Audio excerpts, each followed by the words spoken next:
Hey, what's going on, guys? So what we're working on today, I'm going to put a quick tutorial, kind of how-to video on how to put the ESpixelStick firmware on relatively inexpensive Wemos microcontrollers. So I have two examples here. This is the Wemos D1. This has the same footprint and pin configuration of a Arduino Uno, and the Arduino Uno shields fit on this. It uses the ESP8266 chip. It's got built-in USB, FTDI, and it's just a large version of the micro or the mini. So this is the mini. You can see how small it is. Virtually identical in performance to the regular D1. It still has micro USB. It has onboard FTDI, onboard voltage regulator, and then several I/O pins to configure. So for all of my projects, I've been using the Wemos Mini just because it's size and I can fit it in a 1-inch piece of PVC with end caps or some relatively inexpensive black 3-way gang enclosures, and been putting these on my holiday props for use with X lights. So there's another option besides these, and that's using just the stripped down ESP8266 chip. These are cheaper. These are probably about $2, but they're a little bit more of a pain to work with. So these little ones here, they're 3.3 volt only. If you go anything above that, you're going to fry this guy. It doesn't have any way for you to put a logic level shifter to get to the 3.3 volt I/O output up to 5 volts for longer runs from WS2811 and 2812 LEDs. And you have to build some additional circuitry for this just to make it compatible. So it's got 8 pins on the back, little breadboard pins. These pins cannot be put directly into a breadboard. You have to get a ESP8266 adapter, or you'd have to get a programmer like this. These are about $8 on Amazon, and then you just take the ESP8266 and it plugs directly into the programmer. Plug this into your computer and it allows you to program it, and then you remove just the chip and install that in your project. But again, you'll need to add some additional circuitry to support this type. These are a little bit cheaper than the Wemos is, but with the added circuitry and a little bit more complex, I've opted to go with the Wemos is, just because this here has voltage regulator built in, so I can feed this guy 5 volts. Most of my pixels are 5 volts, so I can feed this the same power that I feed the pixels. And it's, like I said, it's got onboard USB, so I don't need any special programmer, just a micro USB cable to plug into my computer, and that's how you load the firmware. So these are Wi-Fi enabled, and I have a couple voltage regulators here. These are some of the common ones that I use for my projects when I'm using the Wemos Minis that will only accept 5 volts. A note about the big ones, these, if I'm not mistaken, depending on who makes them, can support up to 12 volts. So if you have room in your enclosure and you're running 12 volt pixels, this could be a better option for you, just because you don't need an added regulator to step the voltage down. So starting from smallest to largest, this little guy here is a 20 volt input to variable output. So this will do 15 volt all the way down to 1.5 volts, and it's rated at about half an amp. So let's say you're running 12 volt pixels and you want to use a Wemos Mini. You can take this, wire this directly into the power input and ground pins on the Wemos, and this will step down the 12 volts to the 5 volt to power this guy. These are a couple bucks for, I think, 8 of them on Amazon. This one here is a step up. This one's rated at 2.5 amp constant duty. This will take in all the way from, I want to say 24 volts, potentially even up to 36 volt if you get the right model. But 24 volt down to 1.5 volt. So these have a potentiometer on them. You put your voltage input on one side, voltage output goes to your microcontroller on the other side. And then before you hook up your microcontroller, you turn this little pot clockwise to step down the voltage till the output voltage is what you're shooting for. A note about these two, well, actually the rest of these, I've used these for stepping down 12 volt on my kind of home power supply home runs out to some of my displays, and then stepping it down to 5 volts for my pixels. So I get less of a voltage drop when I use 12 volts for runs beyond 20 or 30 feet over 16 gauge wire. So this one here is rated at 2.5 amp constant duty. This one here is about the same footprint, but it's got a toroidal choke on it, and it has a heat sink on the voltage regulator. This one is also variable voltage. This one can handle 3 amps constant load. This one here is a little bit harder to find. I had to dig on eBay to find these before I found the next one that I'm going to show you. This one here is rated at 10 amp constant duty. This one is non-adjustable, so it'll take in up to 36 volt input, step it down to 5 volts. And then you have these. There's some made by Thompson, which is the name brand of this one, but there's several brand names. I found these as cheap as about $6 on eBay. These will take in 12 or 24 volt and output. You can order these in 5 volt or 12 volt. This one here is a 3 amp. I have majority of them that I have are rated at 10 amp 5 volt output. So this is, again, if I'm using a 12 volt power supply to my home run and I need to step down the 12 volt to 5 volt to power my 5 volt pixels. And then I can also power the Wemos off of this. So just a quick note about the power buck boost converters. If you want to know more about them, let me know in the comments, or I'll post links to all these on Amazon so you can get them. So that's it for the hardware side. Let me get the camera changed over and we'll switch over to the software side, and I'll show you how to load these guys up with the ESpixelStick firmware. Okay, so here we're at the computer. I'm at the GitHub page for the Fork&I ESpixelStick firmware. I'll link this down in the description below. This is pretty. All you do is come to this link, click the download button, and click download zip. So it's going to put it in your download folder. Once it's downloaded, go find out wherever your download folder is. Extract the files, and these are going to be the files that are inside that zip folder. One thing to note, you will need Java runtime, because the flashing tool is a JSON file and it runs in Java environment. So make sure you install Java runtime for your operating system before you try and execute this flash tool. Once you get Java installed, you double click on the ESPS flash tool and it will open up this little window. And it's got a few boxes here. You just got to put your information in. So your SSID is going to be your show network. Paraphrase is going to be your Wi-Fi password, whatever you have that configured for. The host name and device ID need to be different. The device ID is what's going to show up in the tab in your web browser when you go to the web UI to configure this or to troubleshoot it or do testing. The host name is what should match in Vixen or Xlights, whatever sequencing software you're using, you'll want that name to match. So here I'm going to leave it blank. It's going to put it in a default for me just because this is a test board and I'm not programming this for a particular prop. Then we have our firmware. The first option you're going to have is for pixels. These are for the GECE pixels, WS2811, 2812, 2813. If you're using those, you select pixel. The other option down here is serial DMX Renard. So off that same controller, you can pick whether it's going to do pixel driving or if it's going to do serial DMX or Renard. So I have several DMX fixtures that I've ordered, just little cheap RGB DMX floodlights. And what this allows me to do is have DMX over Wi-Fi back to Vixen and Xlights using the Wemos and using that serial port. I'll do that in a different video because the output ports, the I/O ports on the Wemos are different for when you're doing pixels and serial. So this one we're just going to cover the pixels. So select your pixels, take your Wemos D1 or Wemos D1 Mini like I have here, plug micro USB in.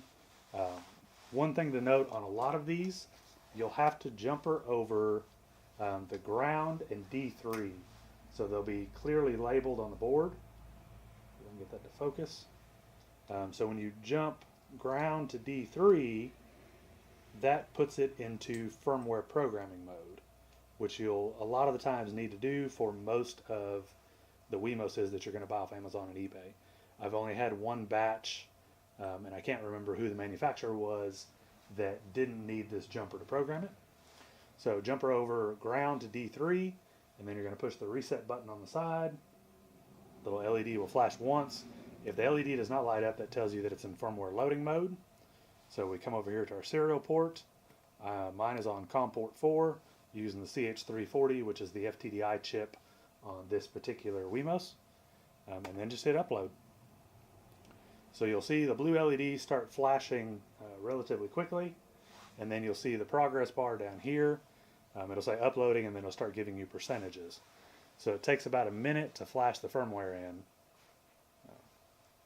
So while that's working, I'm going to go ahead and connect to my test network. In mine, I just have a cheap Wi-Fi router sitting in the back that's connected from my bench. This is just for programming and testing purposes. And then I have my show access point outside. And so when I program these for displays, I'll just put in my show network and paraphrase. So one thing to note about these, kind of different from what I've seen most people doing, the way I have all my props set up, each of them has its own Wemos, and I have them set up all as unicast. And that way I can store the props out the season, and then come the beginning of the season when I go to do setup, or when I'm building new props and testing them, it's a all-encompassing package. So I have the Wemos, I have the power regulator, all in a little enclosure mounted on the display itself. So when I go to set that display up for the year, I simply put it out in the yard. I run me a home run from the power supply out to the display. All I need to do is run 12 volts. I never have to worry about using F amps or any kind of signal boosters. I don't need to worry about data issues over long runs because the pixels tie directly into the Wemos. So generally the first pixel is within a foot or two of the Wemos. So I never have to worry about distance limitations on my data pins. And it makes it a lot easier on setup because I run all mine in unicast. I have a spreadsheet that I keep track of all of my props with IP addresses, as you can see here. So it's just a spreadsheet that says what the display is, what the IP address is, and then I put the channel count and pixel count. So it also makes it easier when I go to put new displays or props into Xlights and Vixen, because I already have all the information right here. You plug it in, it's already been bench tested, and you're good to go. So back on the ESpixelStick firmware loading tool, we can see down here it says programming complete. So I'm going to remove my jumper. You push reset on the Wemos, the LED will go off and then go on for a second. And then down here in the bottom of the serial monitor, it'll say connecting to your network, connecting via DHCP, which is by default, and then it'll spit out an IP address. So this one connected to 192.168.0.100. So go to my web browser, open up a new tab, 192.168.0.100.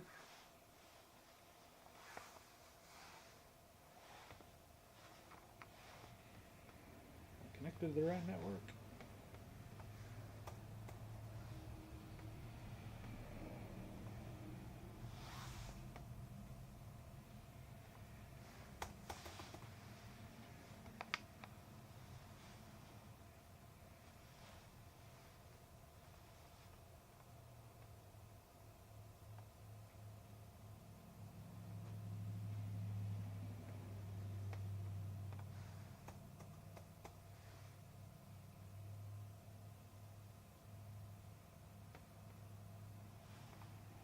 Okay, be right back. Okay, found the problem. I had a defective router. So this is now connected to my big show network. So you punch in the IP address that's given here in the firmware loading tool down here at the bottom. Mine ended up being .104. So this is the main status page. It has all your statistics, connect time, how many ranges you're set up for, total packets, sequence errors, packet errors, source IP address. So if you want to run this in unicast, you don't have to do anything in the wireless setup tab, or if you want to run it in multicast, because it's already set up for DHCP from default. But if you want to run it in unicast and have static IP set to everything, you come into the wireless setup, you deselect DHCP, and then you give it an address, whatever address is available. Put in the gateway, which is the base address of your router. Typically it's 192.168.1.1 or whatever octets you decide to set in there.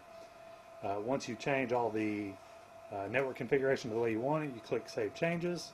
Then you come over here to the device setup. You tell it how many universes you're going to have.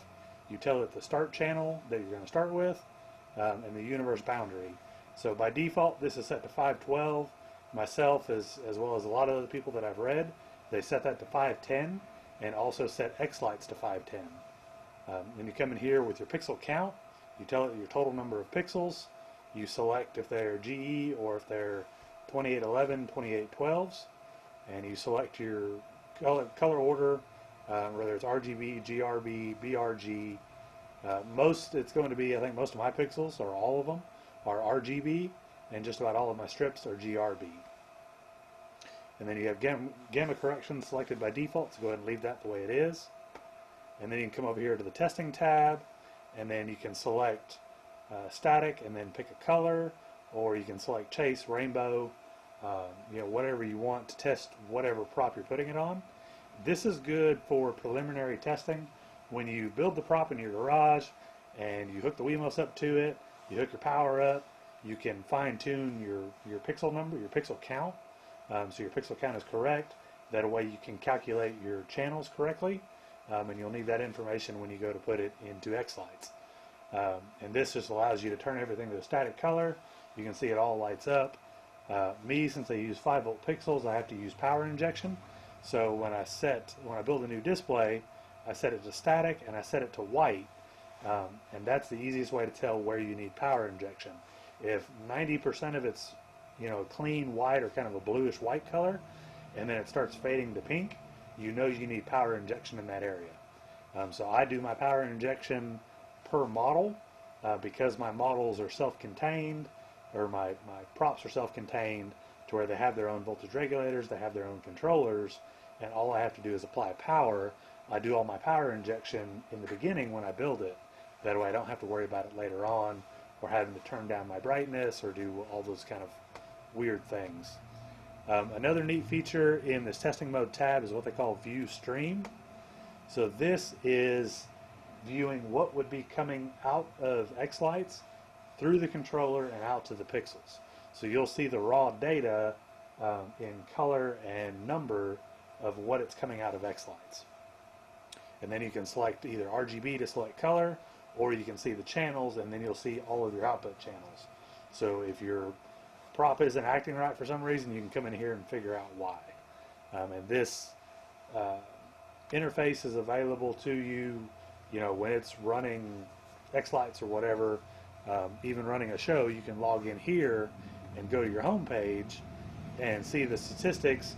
Are you dropping packets, or are you getting packet errors? Are you getting sequence errors? That way, if there's something going on that the check sequence in X-Lights doesn't find, maybe it's a range issue. Maybe it's getting too far out of range, or it's being overloaded, or you have two IP addresses set up, or overlapping channels. You'll start stacking up sequence errors or packet errors, and so you can quickly get that troubleshot, I guess. And also over here you have your Rssi, which tells you your signal strength. So this little Wemos Mini is about 65 feet from my show network access point, and I'm getting about 70 to 75% signal strength, which is pretty good for this. Generally, most of my stuff, because it's usually in line of sight and within about 50 feet of my router, even in the enclosure, I get between 85 and 95% signal strength, and so that gets me nice clean signal, and I get fast data transfers, and everything is working happy. So another neat thing, kind of an advanced feature of this, you can go into this admin tab over here, and it will allow you to update the firmware over the air, OTA. So if you have this installed on a model that's out in your yard, and they release an updated version of ESpixelStick and you want to load it, you can do that from here. You just log into its IP address or its name, come to the admin tab, select update firmware, select the new firmware package, and then it will update over the air, so you don't need to take your laptop out in the yard, or bring the prop in the garage or whatever. So that's it for this video. If you liked it, please hit that thumbs up and comment below. If you have any questions, comment below, and I'll try and get them answered as best I can. I'm going to be posting this on the Facebook pages in a couple of the X-Lights forums and holiday forums, kind of Christmas lighting forums. But if you have any questions, please post them below. We'll see you next time.